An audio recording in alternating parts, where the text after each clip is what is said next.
صلح حدیبیہ کے بعد اللہ کے رسول نے بہت سارے بادشاہوں کو خطوط لکھے تاکہ وہ اسلام میں آ جائیں، اسلام میں کنورٹ ہو جائیں، اسلام قبول کر لیں، اللہ کا سچا دین قبول کر لیں۔ اسی اسلام میں اللہ کے رسول نے حضرت حارث رضی اللہ تعالیٰ عنہ کو بازنطین کی طرف روانہ فرمایا۔ ابھی آپ بازنطین پہنچے بھی نہیں تھے کہ آپ کا سامنا گورنر شورابیل سے ہو گیا۔ شورابیل نے آپ رضی اللہ تعالیٰ عنہ کو شہید کر دیا۔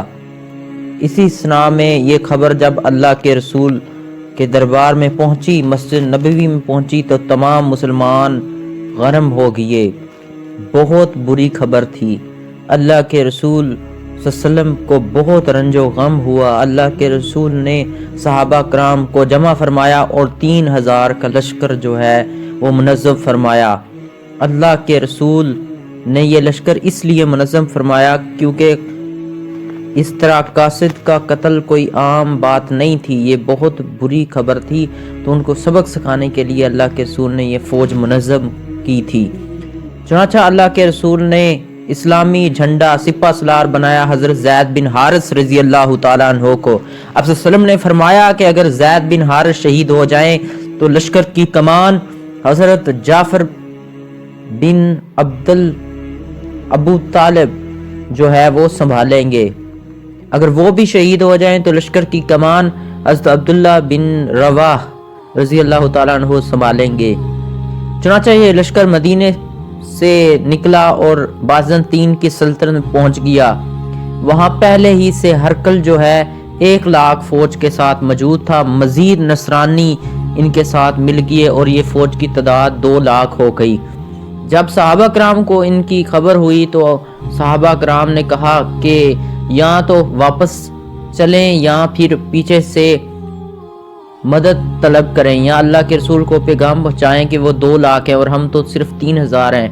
اسی اسنا میں حضرت زید بن حارث اور جو سپہ سالار اسلام تھے وہ گرم ہو گئے اور انہوں نے کہا کہ ہرگز نہیں، ہمارے لیے دونوں فتح ہیں، اگر ہم شہید ہو گئے وہ بھی ہمارے لیے فتح ہے، اور اگر ہم فاتحہ لوٹے تو ہم غازی بن کے لوٹیں گے، تو لہٰذا ہمارے لیے اگر ہم فوت ہو گئے، شہید کر دیے گئے تو وہ ہمارا درجہ سب سے بلند ہے، ہم جنتی ہوں گے، اگر ہم فاتحہ لوٹے تو وہ ہمارے لیے سب سے اچھا ہوگا۔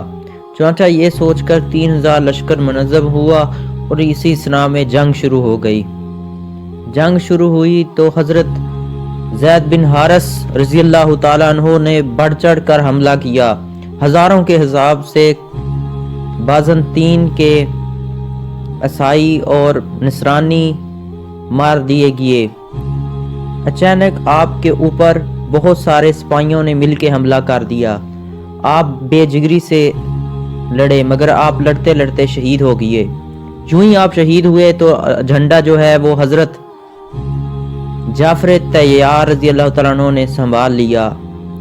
آپ بھی جذبے کے ساتھ لڑنے لگے، ایک ہاتھ میں آپ کے جھنڈا تھا اور ایک تلوار سے آپ جو ہے وہ لڑ رہے تھے۔ آپ نے سینکڑوں دشمنوں کو جہنم واسط کر دیا۔ آپ اکیلے ایک بہت بڑے دستے میں گھس گئے اور ان کا قتال کرنے لگے۔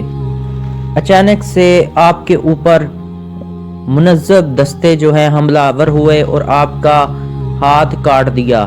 آپ نے جھنڈا جو ہے وہ دوسرے ہاتھ میں تھما لیا اور اس طرح آپ جو ہیں وہ پیچھے ہٹنے لگے اور آپ کا وہ بھی ہاتھ کاٹ دیا گیا۔ اس کے بعد آپ نے جھنڈا جو ہے منہ میں لے لیا، دبا لیا اور جھنڈے کو گرنے دیا اور اپنے کک سے لڑنے لگے اور اسی اسنا میں آپ کو شہید کر دیا گیا۔ آپ کے اوپر وار کر کے تو آپ کے وار کیا گیا، آپ کا جسم 2 حصوں میں تقسیم ہو گیا۔ اس کے بعد لشکر کی کمان حضرت عبداللہ بن رواح رضی اللہ تعالی عنہ نے سنبھالی۔ وہ بھی بڑی بے جگری کے ساتھ لڑے حتیٰ کہ وہ بھی شہید ہو گئے۔ یوں ہی حضرت عبداللہ بن رواح رضی اللہ تعالیٰ عنہ شہید ہو گئے تو لشکر کی کمان حضرت خالد بن ولید رضی اللہ تعالیٰ عنہ نے سنبھال لی۔ آپ رضی اللہ تعالیٰ عنہ نے بڑھ چڑھ کے حملے کیے اور سینکڑوں نصرانیوں کو جہنم واسط کیا۔ آپ کے ہاتھوں سے 9 تلواریں ٹوٹیں۔ آپ رضی اللہ تعالی عنہ نے ہزاروں سینکڑوں عیسائیوں کا نقصان کیا، نصرانیوں کا نقصان کیا۔ اس کے بعد جنگ شام تک جاری رہی۔ اگلے دن پھر جنگ ہونی تھی۔ حضرت خالد بن ولید رضی اللہ تعالی عنہ نے تمام 3000 کا جو لشکر تھا ان میں سے جو صحابی بچے تھے ان سب کو ایک ایک دستے میں منظم کیا اور اس میں گیپ ڈال دیا تاکہ لشکر جو بہت بڑا نظر آئے، اور فرمایا کچھ کو پیچھے بھیج دیا تاکہ وہ مٹی کو اڑاتے ہوئے آئیں اور اللہ اکبر کا نعرہ لگاتے انہیں پتہ چلے کہ اسلامی فوج اور آ پہنچی ہے اور مدینے سے اور مدد آ پہنچی ہے۔ اسی اسنا میں جب حضرت خالد بن ولید نے جنگ شروع کی تو اتنے زور سے حملہ کیا کہ تمام فوج مشرکین اور نصرانیوں کی تمام فوج ڈگمگا گئی اور آگے لگ کے بھاگنا شروع کر دیا۔ انہوں نے انہیں گھیر گھیر کے مارا۔ جب وہ بھاگ کے دور چلے گئے تو اسلامی فوج کو منظم کیا اور پیچھے لے گئے۔ اس کے بعد حضرت خالد بن ولید لشکر اسلام کو بچا کے واپس مدینے لوٹ آئے۔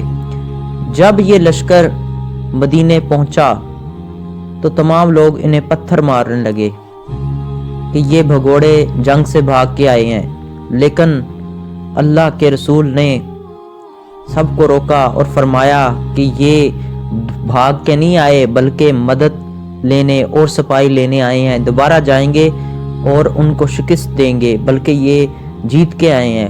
اور حضرت خالد بن ولید کو سیف اللہ کا لقب عطا کیا۔